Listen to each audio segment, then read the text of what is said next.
अपनी बहन बेटियों से स्वागत न करवाए, और ये स्वागत योग्य नहीं है। लोग फिर भी बात नहीं मानते।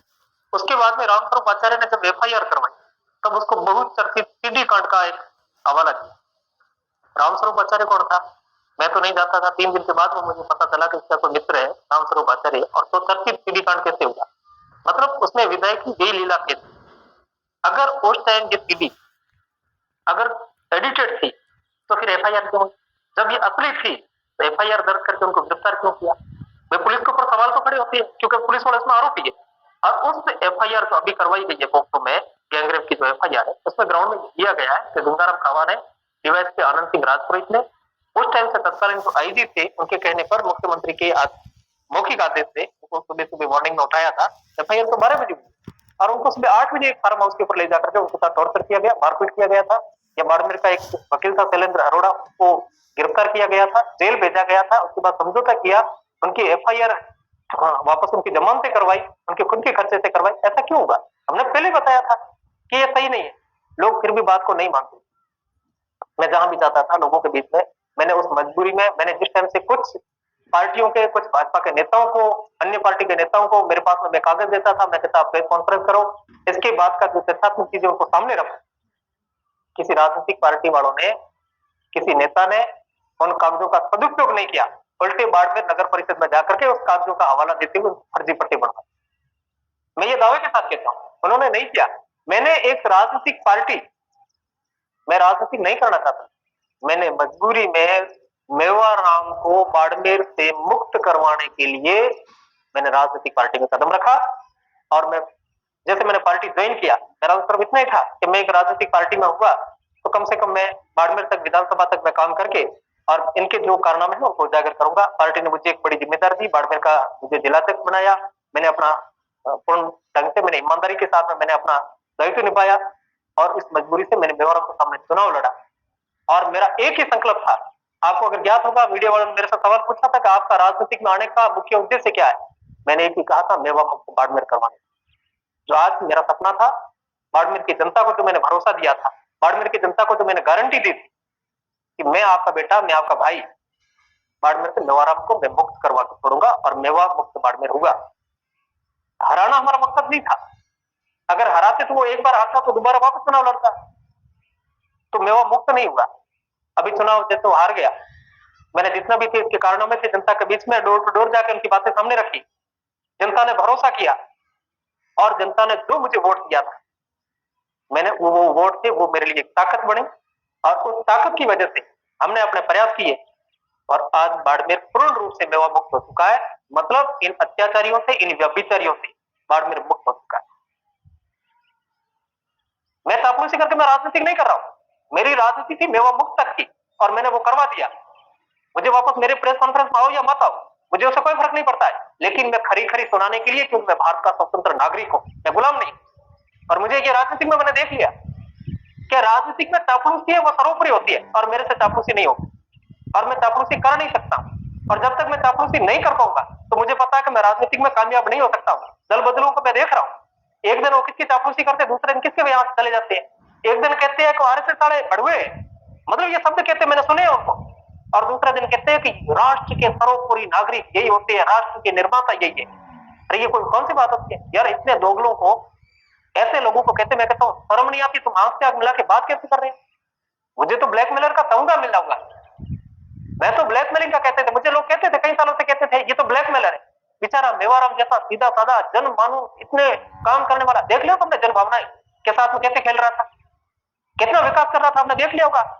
मैं तो जब गया, मैं गुजरात अभी था, जब ये सीडीआई में 1 घंटे के बाद वो वहां से निकला, नहीं बड़ौदा से आगे कोई एक छोटे से गांव में, मैं एक मंदिर में को दर्शन करके वापस निकला, मुझे किसी ने पूछा आप कहाँ के रहने वाले? मैंने कहा मैं राजस्थान। राजस्थान में कहां से? बाड़मेर में। तो सीडी वाला बाड़मेर। अरे भाई, बाड़मेर को मतलब सीडी के नाम से प्रचलित हो गया।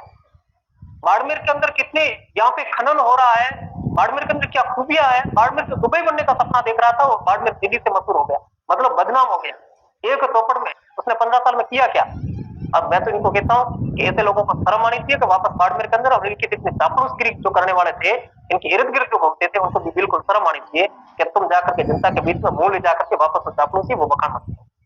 जो हुआ, जनता ने उनको बरगला करके उनकी बातों में आकर के जो वोट दिया था, जनता ने कोई गलती नहीं किया था, जनता ने उसको अच्छा नेता मान करके वोट दिया था, लेकिन वो जनता की भावनाओं के साथ जो खिलवाड़ कर रहा था वो एक शर्मनाक थी।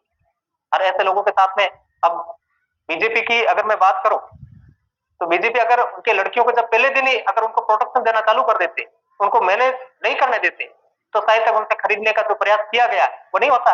भाजपा भाजपा वाले रोज के कहते हैं कि हमारे पास में ईडी है, मैं कहता हूं इतने करोड़ों रुपए की तुमने मारा कि 11 करोड़ में डील हुई है, तो 11 करोड़ की डील हुई तो पैसे आए कहां से, खर्च कहां से हो गई, क्या तुम्हारे पास कोई ये ईडी नहीं अभी क्या?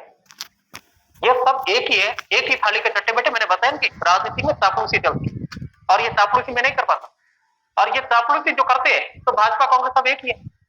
बाड़मेर की भारतीय जनता पार्टी वो हमेशा संस्कारों की बात करती है, राष्ट्रवाद की बात करती है। जब बाड़मेर का बहन बेटियों के साथ इज्जत के साथ खिलवाड़ करने वाला नेता, जब 15 साल से इसने सैकड़ों की तादाद में किया होगा, आपने बीच में एक बात सुना होगा कि एक ढोली था, को समझरी का था, गाने बजाने का, ढोल बजाने का काम करता था, घर में जाकर महिलाओं के कॉन्टेक्ट नंबर लेकर के 40 से ज्यादा उसने रेप कर दिए थे।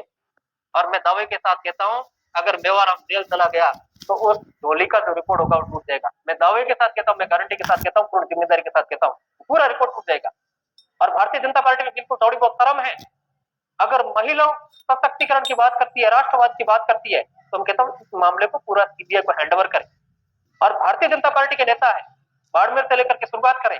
भारतीय जनता पार्टी के जो नेता थे उन्होंने एक ट्वीट तक नहीं किया कि ये शर्मनाक हरकत है, या बाड़मेर को नीचा दिखाने का ऐसे नेता ने जो दुस्साहस जो कार्य किया है, तो ये पूरा बाड़मेर शर्मिंदा है, उसके लिए एक शब्द तक नहीं। क्यों बोले?